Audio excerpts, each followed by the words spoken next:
अस्सलाम वालेकुम वरहमतुल्लाहि वबरकातुहू। आज का हमारा सब्जेक्ट है ज़िंदगी एक जंग है। ज़िंदगी एक जंग है, लेकिन इंसान का किरदार से वो वाबस्ता है। आपका किरदार कैसा है, आपका करैक्टर कैसा है और आपके सामने चैलेंज क्या है। ठीक है, हर इंसान के आगे चैलेंज मुख्तलिफ़ किस्म के आते हैं। किसी को किस टाइप का, किसी को किस टाइप का। किसी को घर के मामले में आता है, तो किसी को पैसा कमाने के मामले में आता है, तो किसी को हेल्थ के मामले में आता है, और किसी को सारे मामले में आता है, तो किसी को इसमें से 2 मामले में आता है। मतलब घर में सब आ गया, बीवी बच्चे माँ बाप भाई बहन, ओके। और सेहत में आ गया कि आपकी सेहत, माँ बाप की सेहत, बच्चों की सेहत, बीवी की सेहत, भाई बहनों की सेहत, ओके। और इसके अलावा रिज़्क़ कमाने के मामले में, पैसा कमाने के मामले में, इसमें भी बहुत बड़े चैलेंज आते हैं बहुत लोगों को। तो ये चैलेंज है, ज़िंदगी एक चैलेंज है और ज़िंदगी में जंग है। और इंसान के अपने अंदर में कोई बीमारी होती है तो वो उससे भी जंग करता है, और घर के हालात ऐसे होते हैं, घर में भी कोई प्रॉब्लम होता है तो उसमें भी वो जंग करता है, और फिर वो रिज़्क़ कमाने के लिए, घर की इकोनॉमी चलाने के लिए जंग करता है।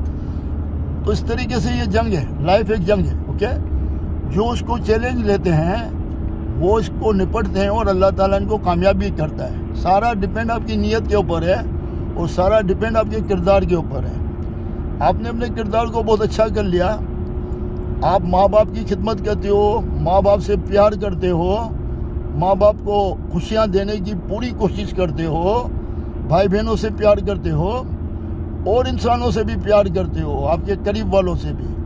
और आपकी नीयत ये होती है कि मैं लोगों के काम आऊँ, मैं देने वाला बनूँ, मैं दूसरों के काम आऊँ। आपकी तबीयत कोऑपरेटिव है, आप कोऑपरेट करने वाले इंसान हो। फिर आप झूठ नहीं बोलते, सच बोलते हो, आप बेईमानी नहीं करते, आप किसी को धोखा नहीं देते, आप फरेब नहीं करते, चीटिंग नहीं करते, आप हक हलाल की रोजी कमाते हो, आप 2 आदमी को हराते नहीं हो, किसी की गिब्बत नहीं करते हो, और आप इंसानी मामलात में मुस्बत सोच रखते हो और दिल में बुग़्ज़ नहीं रखते हो। कोई गलती भी कर लेता है तो बड़ा दिल करके माफ़ कर देते हो, या कभी छोटा मोटा गुस्सा भी आया फिर इसको समझा लेते हो, मगर दिल में बुग़्ज़ नहीं रखते, इंतकाम नहीं लेते, बदला नहीं लेते, दिल में खराबी नहीं रखते, और उसी वक्त उसको समझा के मामले को ठीक करते हो। न कि आपसे मतलब अल्लाह ने आपके साथ गलत किया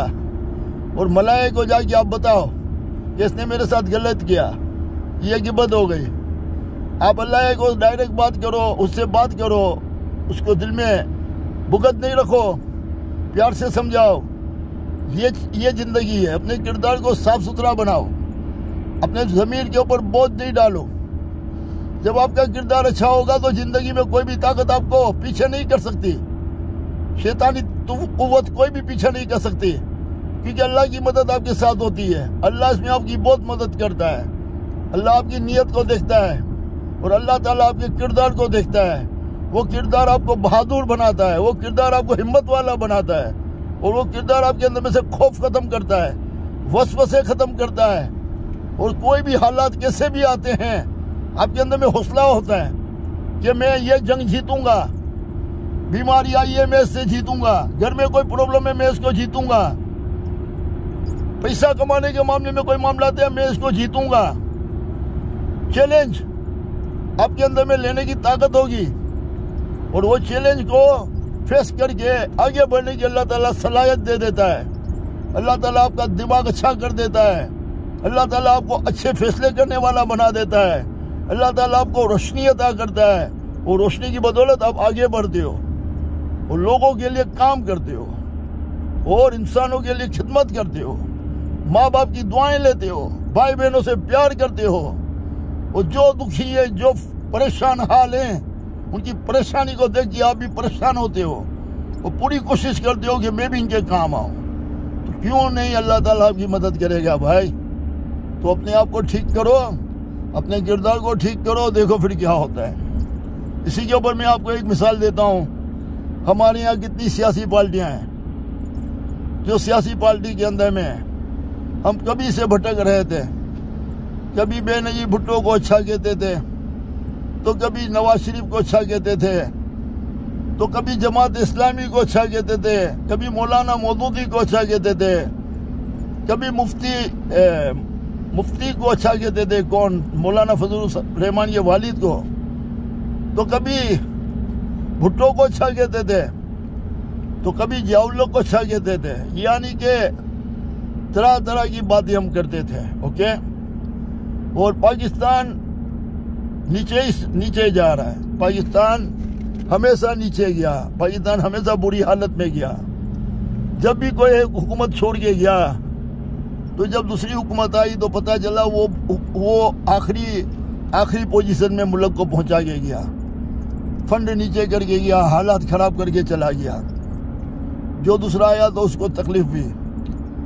तो जैसे मुशर्रफ का दौर खत्म हुआ, पीपल्स पार्टी का दौर आया, तो पाकिस्तान डिफॉल्टर होते होते बचा। वजह क्या थी? वो लोगों ने बेतहासा खर्चा किया। पब्लिक को तो आसानी थी, पब्लिक को तो खुशी दे दी, लेकिन क्या हुआ? दूसरों के लिए खड्डा खोद के चले गए। अभी वो आएंगे तो वो खड्डा भरेंगे। अगर वो पब्लिक को इसी तरह खुशियां देते रहते, महंगाई को आने नहीं देते और सब्सिडी देते रहते, तो पाकिस्तान डिफॉल्टर हो जाता। तो इस तरीके से ये ट्रिक करके जाते हैं। इसी तरीके से शौकत तरीन ट्रिक करके गया, पीपल्स पार्टी को फंसाया और पीपल्स पार्टी बुरी तरह फंस गई। इसमें पीपल्स पार्टी की नाकामी नहीं थी, जो खड्डा डाल के गए थे ना, उनकी नाकामी थी। उन्होंने नाकाम किया था। ऑफकोर्स पीपल्स पार्टी में चोर बहुत हैं, तो एक तरफ तो चोर और ऐसे खड्डे में आए तो और खड्डे में डाल दिया इन्होंने। अब नवाज शरीफ का दौर आया, उन्होंने पीपल्स पार्टी के दौर को बोला कि ये बहुत खड्डा करके गए, और इन्होंने बोला कि हमने बड़ी कामयाबी हासिल की, तो इन्होंने और कर्जे को बढ़ा दिया और कर्ज ले लिया। फिर इनका इंपोर्ट बहुत ज्यादा था, एक्सपोर्ट बहुत कम था, इनकम टैक्स बहुत कम थी, खर्चे बहुत ज्यादा थे, बाहर से रेमिटेंस कम आती थी, तो डॉलर में हमारा खर्चा बहुत हो रहा था और डॉलर में आमदनी कम हो रही थी, और इनकम टैक्स बहुत कम आ रहा था और हमारे लोकल खर्चे बहुत थे। जैसे छोटी सी मिसाल है कि हमारे वजीर आजम जब अमेरिका के दौरे पे जाते थे, हाँ अमेरिका के दौरे पे जाते थे, तो 12-12, 15